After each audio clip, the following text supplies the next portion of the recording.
Shalom Israel. First and foremost, I would like to give all praises, honor, and glory to Yahweh, Bahashem, Yahweh Shai, Bahashem, Rakah, Kwadash, and the sincere salutations to the hopeful elect, and also a healthy shalom to the few Akwath who are listening and learning. Lord's willing, this lesson be edifying. And I think I'm going to entitle this lesson something along the lines of the Iron Sieve. The Iron Sieve. And you'll catch my drift as I continue in this lesson as to why I entitled it what I did. So I'm going to start this lesson off with 2 Peter chapter 3 and verse 10. It reads, "But the day of the Lord Adawan will come as a thief in the night." Right, to those of you that aren't watching, to those of you who aren't measuring the time diligently in itself. Okay? Filtering the things that are happening in the news with the scriptures. "In the which the heavens shall pass away with great noise, and the elements shall melt with fervent heat." Right. Speaking of when these intercontinental ballistic missiles equipped with nuclear warheads get shot off in the Third World War, and ultimately going to destroy America, Babylon the Great in 1 hour in other parts of the world. And that great noise in which this is speaking of is when these ICBMs are pelting the earth, causing the earth to rock to and fro like a drunkard. It reads, "And the elements shall melt with fervent heat."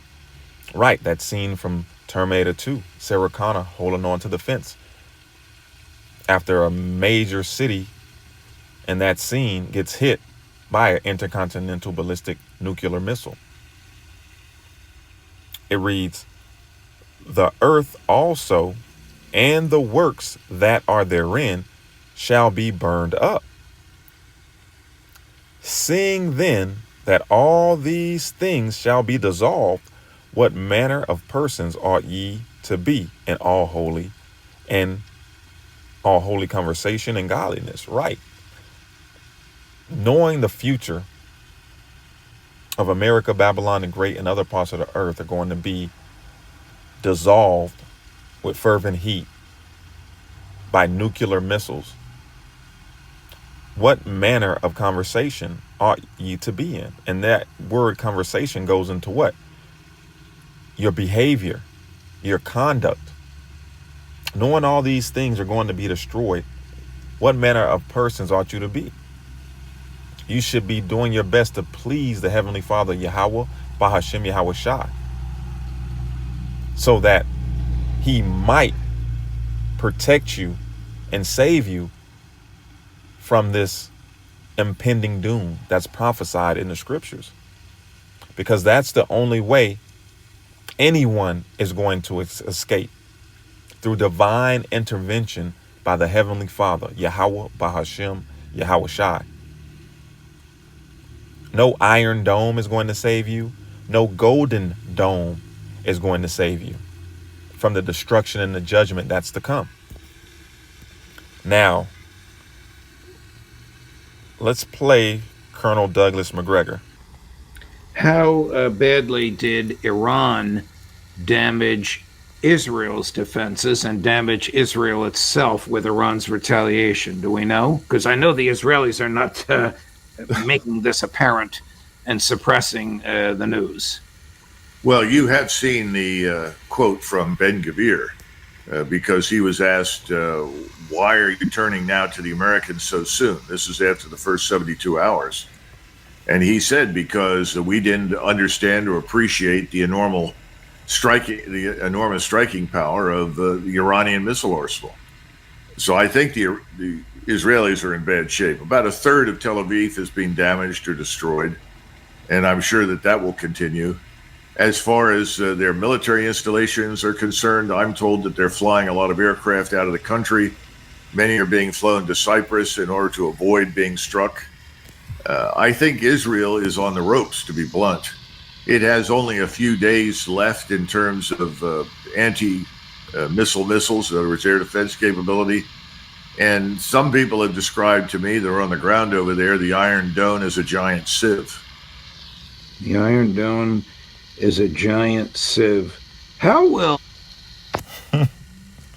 All right. So now you see why I entitled this lesson what I did, man. All right. The Iron Dome is turning out to be a joke. All right.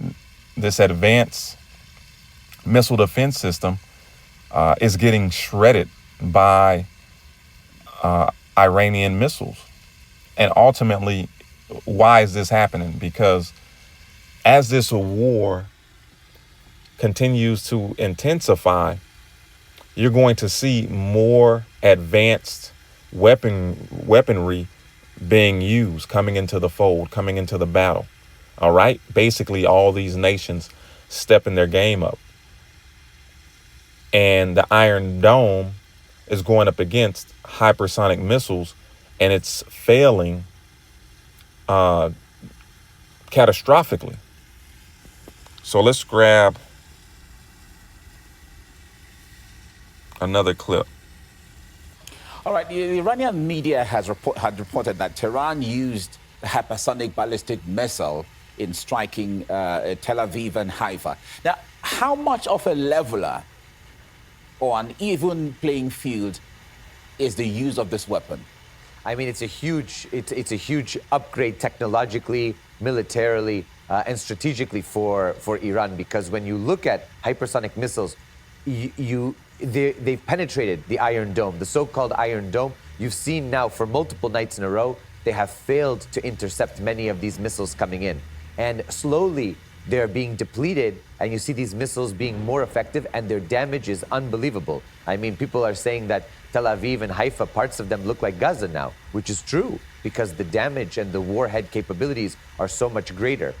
Given that fact that Israel, for example, needs to send fighter jets 1,000+ kilometers over to hit Iran and needs to refuel in the air, these hypersonic missiles can be launched and they'll reach the target. So it is a leveler in that sense. The question ultimately is, how much of a stock does Iran have to use, and how long can they maintain this strategic advantage before, for example, the US resupplies Israel, and where will Iran get more missiles now? There have been questions about that, and I think that remains a concern in the long term if this conflict continues. Okay.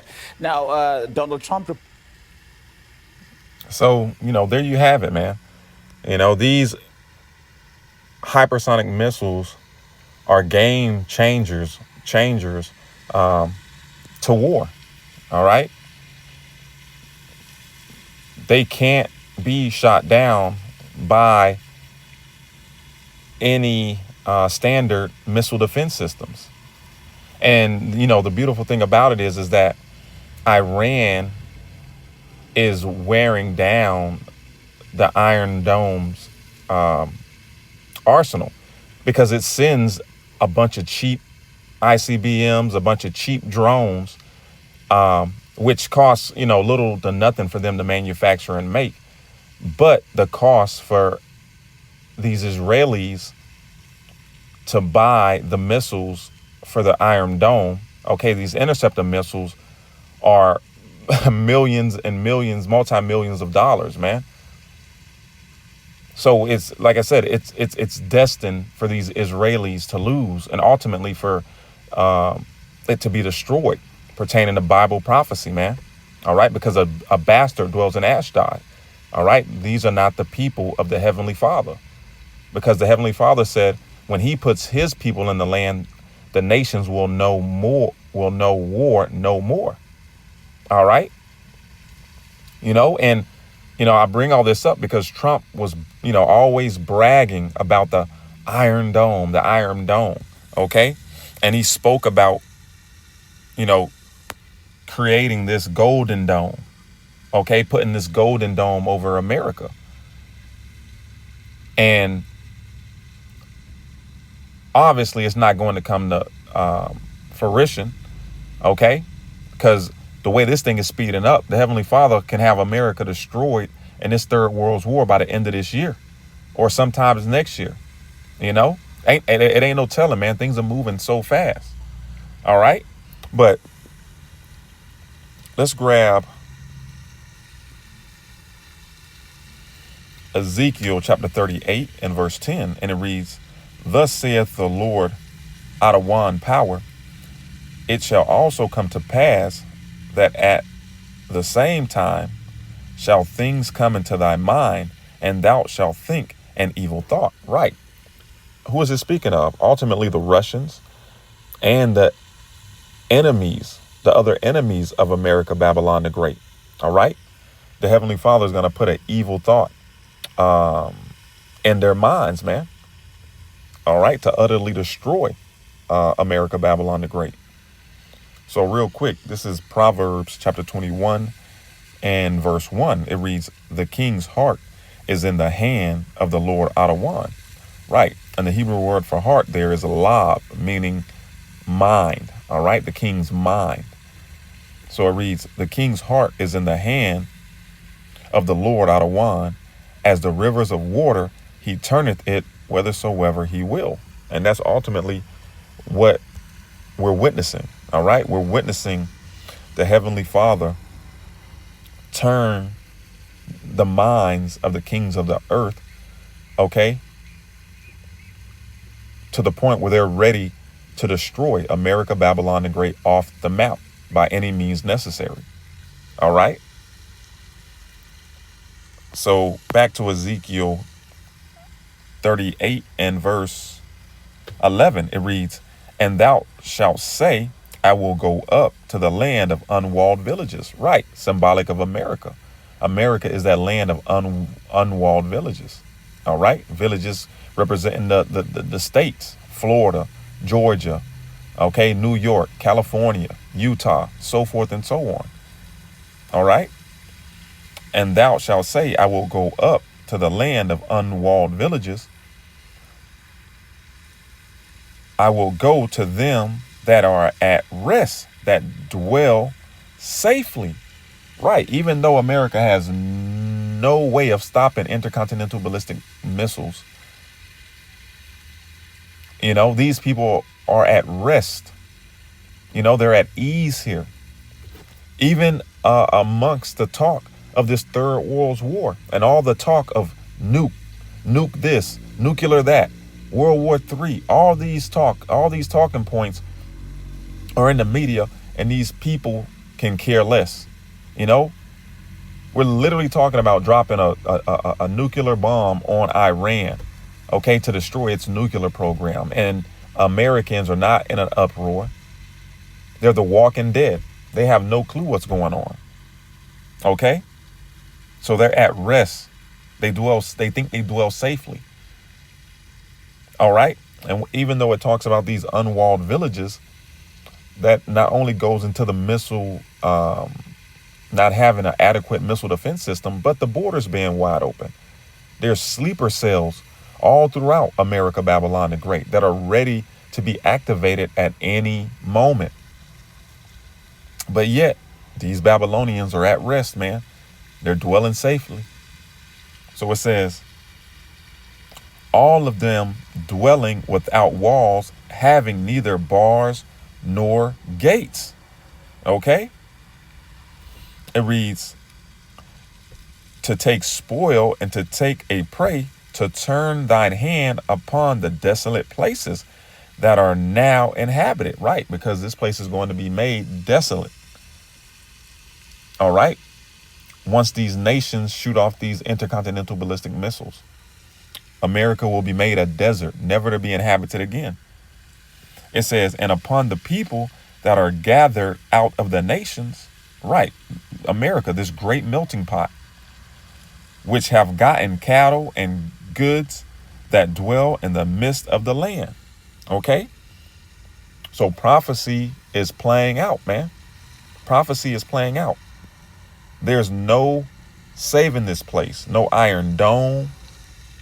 No giant, no Iron Sieve. Okay? This place is ultimately through. Completely through. And Colonel Douglas McGregor is 100% on point, man. You're hearing it from a wise man of war, so to speak. What's truly going down and what's taking place. All right, so let's get ready to end this. This is Joel chapter 2 and verse 6. It reads, before their face the people shall be much pain, and all faces shall gather blackness. Right, and this is going into the missiles, man. The Heavenly Father is painting a beautiful picture of these missiles, okay? As they come out of the atmosphere, come from the east over to the west, all right, and coming out of the atmosphere, and the people realizing that this is it, that this is the judgment of the Heavenly Father, and it's nothing that they can do.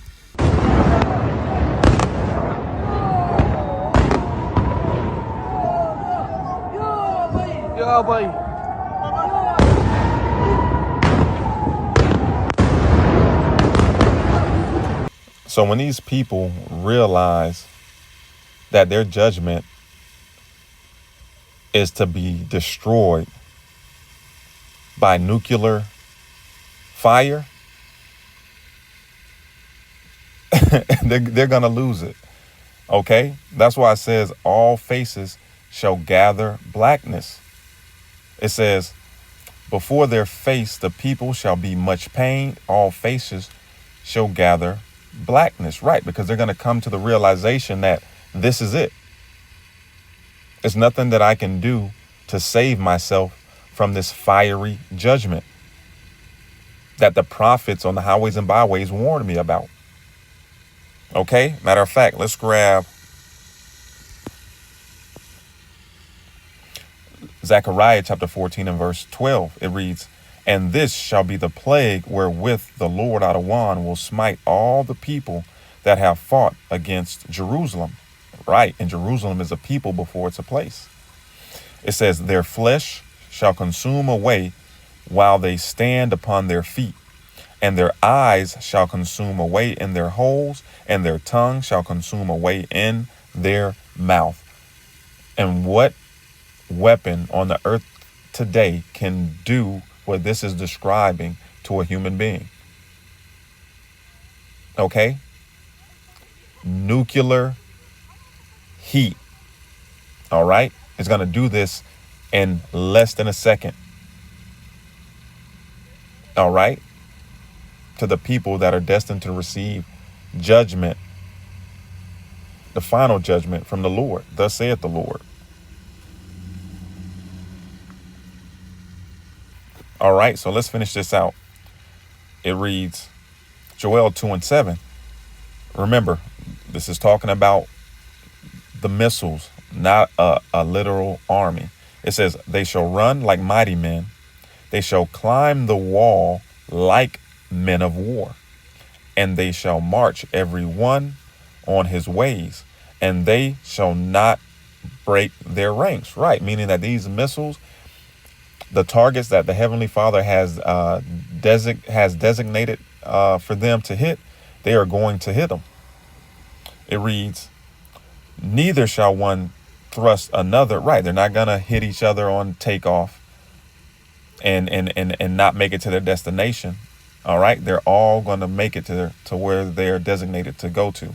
Neither shall one thrust another. They shall walk every one in his path. And when they fall upon the sword, they shall not be wounded. Right. When they come in proximity of a iron dome or a missile defense system that's set in place to shoot them down, they're not going to fall on the sword. They're not going to be shot down. All right. They're going to bypass the missile defense system and hit their mark.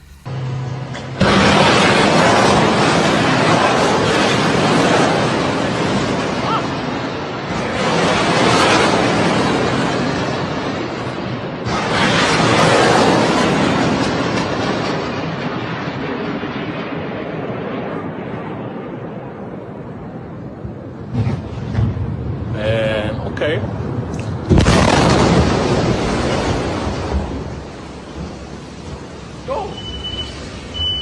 Go! Ja, bless or no. Yo, אני בהלם. אני בהלם. אני בשוק. אני פאקינג בשוק. אני פאקינג בשוק. So continuing on, Joel 2:9, they shall run to and fro in the city. They shall run upon the wall. They shall climb up upon the houses. They shall enter in at the windows like a thief. The earth shall quake before them. The heavens shall tremble. The sun and the moon shall be dark, and the stars shall withdraw their shining. And the Lord, Yahweh Ba'ashem Yahweh Shai, shall utter his voice before his army. All right, what's his army, his ultimate army? These missiles.